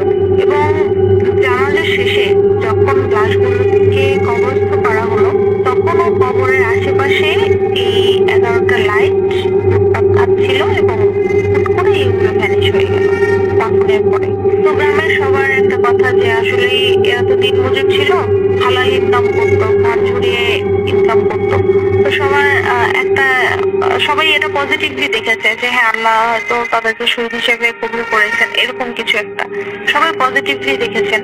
তো এটা একটা ঘটনা আছে ভাই। তো আমার কাছে আরো অনেক ঘটনা আছে, আমি এটি যদি নির্বাচিত হয় আমি হয়তো পরবর্তী ঘটনাগুলো পাঠাবো। তো আজকে এ পর্যন্তই, নেক্সট উইকেও ইনশাল্লাহ আমি ঘটনা পাঠাবো। আর ভূত এফএমে সবাইকে একটা কথাই বলছি, ভূত এফএম শুধু শুনলেই হবে না, ঘটনার মধ্যে আপনাকে যেতে হবে, ইমাজিনেশন পাওয়ার আপনার থাকতে হবে, ফিল থাকতে হবে, তাহলে আপনি ঘটনা শুনলে আসলে সেটা আপনি বিলিভ করতে চাইবেন। এছাড়া মনে হবে যে না, আসলেই কোনো ঘটনা কেউ বলছে না, এরকম আর কি। তো ধন্যবাদ সবাইকে। আশা করি নেক্সট টাইম আমি আবার কোনো এক ঘটনায় আপনাদের কাছে চলে আসবো। অনেক ধন্যবাদ। আসসালামু আলাইকুম।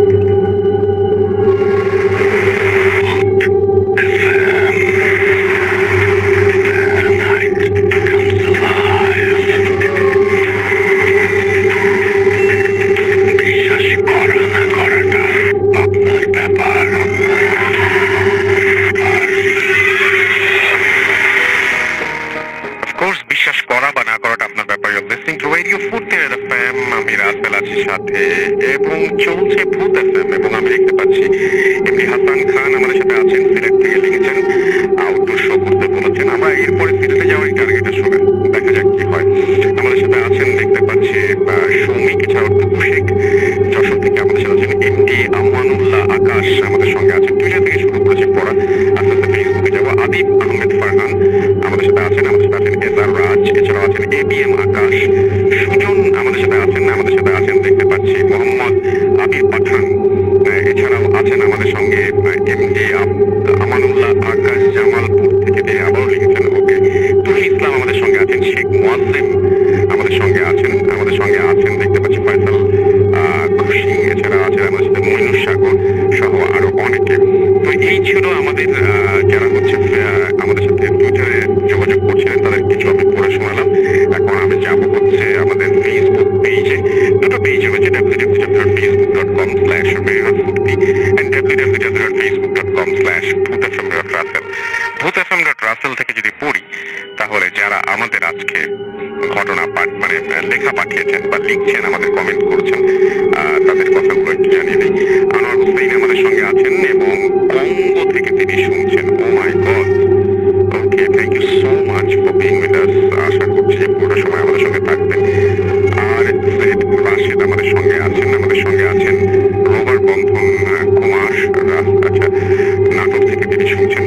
আমাদের সাথে আছেন দেখতে পাচ্ছি শাহাবুদ্দিন শুভ, এছাড়াও আমাদের সাথে আছেন SMA রহিম, আমাদের সাথে আছেন MD আতিকুর রহমান আতিক আছেন, মিজানুর রহমান শিমুল আমাদের সঙ্গে আছেন, MN নিশাত রহমান আমাদের সঙ্গে জামালপুর থেকে শুনছেন, শাহাবুদ্দিন শুভ আমাদের সাথে আছেন, আমাদের সাথে আছেন দেখতে পাচ্ছি RJ রাজু, আরিফিন নূর শায়ক আমাদের সঙ্গে আছেন, MD আতিকুর রহমান আতিক আমাদের সাথে আছেন, আমাদের সাথে আছেন দেখতে পাচ্ছি মনিরুজ্জামান মনির, MD সাগর হাওলাদার আমাদের সাথে আছেন, অনন্ত কুমার জয় আমাদের সঙ্গে আছেন, SMA রাহিন আমাদের সাথে আছেন, সাগর আহমেদ আছেন আমাদের সাথে আছেন দেখতে পাচ্ছি, এছাড়াও দেখতে পাচ্ছি কেয়া ফুল আছেন, মেহেদি খান রাকা আছেন আমাদের সাথে, দেখতে পাচ্ছি RJ শুভ সহ আরো অনেকে, শম্পা শিয়াল আমাদের সাথে, শেলি এটা আমাদের সাথে আছেন, আমাদের সাথে আছেন দেখতে পাচ্ছি সঞ্জিত সাজত আমাদের সাথে আছেন দেখতে পাচ্ছি, MD সাগর হাওলাদার আছেন আমাদের সাথে, সাইমন সামির, সাইমা হোসেন আমাদের সাথে আছেন, আমাদের সাথে আছেন দেখতে পাচ্ছি সাহানা শাহ আমাদের সাথে আছেন দেখতে পাচ্ছি, ইমন খান হৃদয়, এছাড়াও রকিব হাসান, কায়সার জয়, ইমন খান হৃদয়, তৌহিদুল ইসলাম আকাশ, মোহাম্মদ মুস্তাকিম, ফারহান ফাহিম, MH সজীব, মোহাম্মদ শাফিউল ইসলাম সহ আরো অনেকেই কিন্তু এই মুহূর্তে আমাদের সঙ্গে আছেন। রেডিও ফুর্তি যে পেজটা, সেই পেজেও আমাদের সঙ্গে অনেকে আছেন এবং এই পেজে যারা আমাদের সাথে আছেন বা দেখছেন আমাদেরকে, তাদের কিছু কমেন্ট আমি এখন বলতে চাই। আমাদের এখানে দেখতে পাচ্ছি আছেন এই মুহূর্তে হচ্ছে জায়গা জিগার আলম আমাদের আছেন দেখতে পাচ্ছি, এছাড়াও JCD তপু আমাদের সাথে আছেন, ইকরামুল হক বিজয়, FH হালিম আমাদের সাথে আছেন, আমাদের সাথে আছেন শুভ ঘোষ শুভ আমাদের সাথে আছেন দেখতে পাচ্ছি, MD ইমরান, MD সাইফুল ইসলাম আমাদের সাথে আছেন, আমাদের সাথে আছেন দেখতে পাচ্ছি APR আহমেদ রিসাল আমাদের সঙ্গে আছেন দেখতে পাচ্ছি, JF শুভ আমাদের সাথে আছেন দেখতে পাচ্ছি, প্রিন্স যুবরাজ, ফারাবি বিনতে দাস, আশিকুর রহমান শিশির, সুমন সামাদ সহ আরো অনেকে। থ্যাংক ইউ ভেরি মাচ যারা আমাদের সঙ্গে ছিলেন। এবং আমি একবার বিদায় নিব যাবার আগে একটা কথা বলে যায়, সেটা হচ্ছে যে আমাদের যে ইমেল অ্যাড্রেসটা আছে, সেই ইমেল অ্যাড্রেসটা অবশ্যই আপনারা আপনাদের ঘটনাগুলো পাঠিয়ে দেবেন নেক্সট উইকের জন্য। আমাদের ইমেল অ্যাড্রেস হচ্ছে bhfm which is bhwfm@radio.fm। আপনার নাম, ঠিকানা এবং ফোন নাম্বার সহ আপনার জীবনে ঘটে যাওয়া বা আপনার জানা সেরা ঘটনা লিখে পাঠিয়ে দিন আমাদের কাছে। ঘটনা শুরুতে অবশ্যই উল্লেখ করুন ঘটনাটা আপনি স্টুডিওতে শেয়ার করতে চান, নাকি আপনি চান আপনার ঘটনা আমরা পড়ে শোনাই। যারা দেশের বাইরে রয়েছেন তারা সরাসরি অডিও ক্লিপ পাঠাতে পারেন বা লিখেও পাঠাতে পারেন ঘটনাটি, এটা কমপ্লিটলি আপনাদের ব্যাপার। আজকের মতো এখানেই শেষ করছি, কথা হবে আবারও আগামী সপ্তাহে। সেই পর্যন্ত সবাই ভালো থাকবেন, সুস্থ থাকবেন, সুন্দর থাকবেন, মোস্ট ইম্পর্টেন্টলি সুস্থ থাকবেন। টাটা।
না।